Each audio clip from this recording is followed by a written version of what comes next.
Ağdamdan yazdı ki, çərşənbədə evə gələcəm. O dediyin elədi. O gəldi, çərşənbədə gəldi evə. Ancaq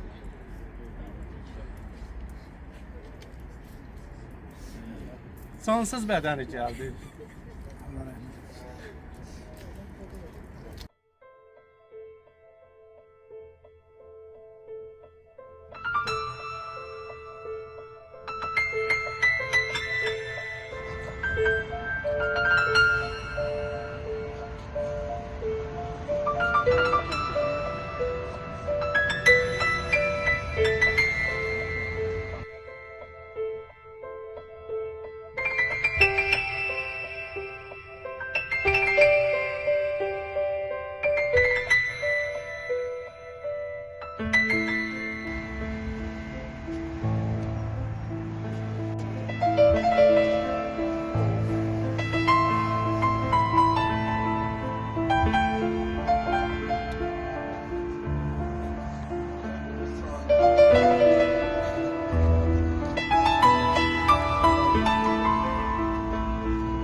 Qardaşım məğrurla mən qürur duyuram.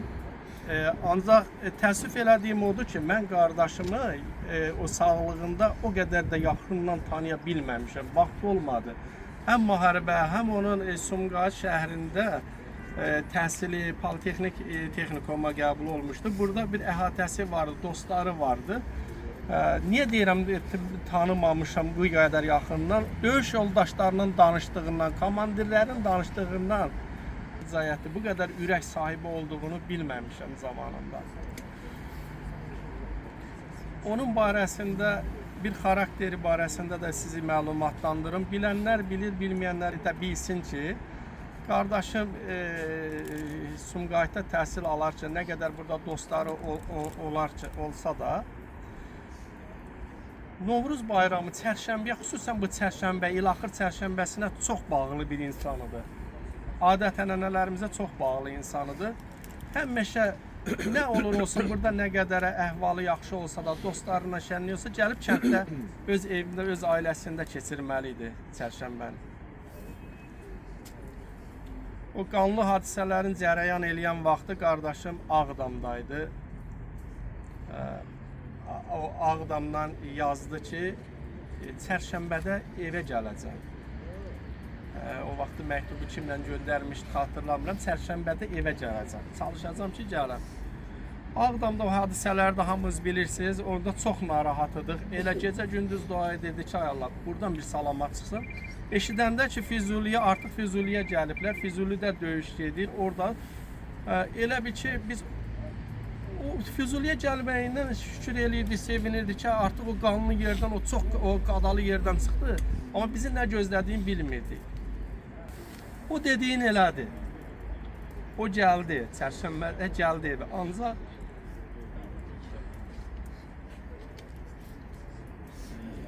cansız bədəni gəldi.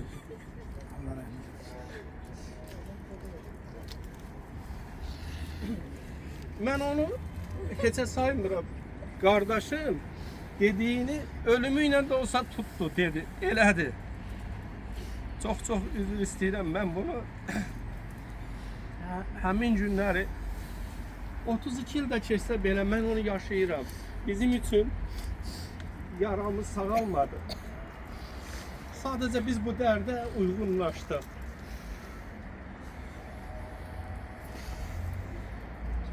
Qürurlu qardaşım, etibarlı qardaşım gəldi. Axırı ki gəldi. Allah hamısına rəhmət eləsin. Bütün şəhidlərimizə rəhmət eləsin. Və zaman keçdi, onların başlamış olduğu mücadilənin, onların başlamış olduğu müharibənin, torpaq uğrunda, torpağın müdafiəsi uğrunda quş tüfəngi ilə, evdən apardıqları çörəklə, az təminatla, postlarda durmaqla, yəni buradan kəndçilərimizdə də var, qonşu hər kəndin nümayəndələri var da Qubadlıdan, lap qeyri rayonları olsun. Həmin günləri xatırlayırıq. Onların başlamış olduğu o mücadilənin sonu 44 günlük müharibədə qələbə ilə başa çatdı. Çox şükürlər olsun, qardaşlarımızın qanı yerdə qalmadı. Bu günləri də həmin 30 il qabaq, 35 il qabaq şəhid olmuş qardaşların bu günləri, əziz xatirələri ehtiramla anılır və bu çox təqdirə layiq sayıram. Mən rica edirəm, təvəqqə edirəm, burada olanlar, olmayanlar, bəlkə paylaşım vasitəsindən eşidəcəklər, bu ənənəni davam elətdirmək lazımdır. Nə ediriksə edək, biz qalibik deyə şəhidlərimizin xatirələri daha da təzələnməlidir. Onları anmalıyıq, yada salmalıyıq.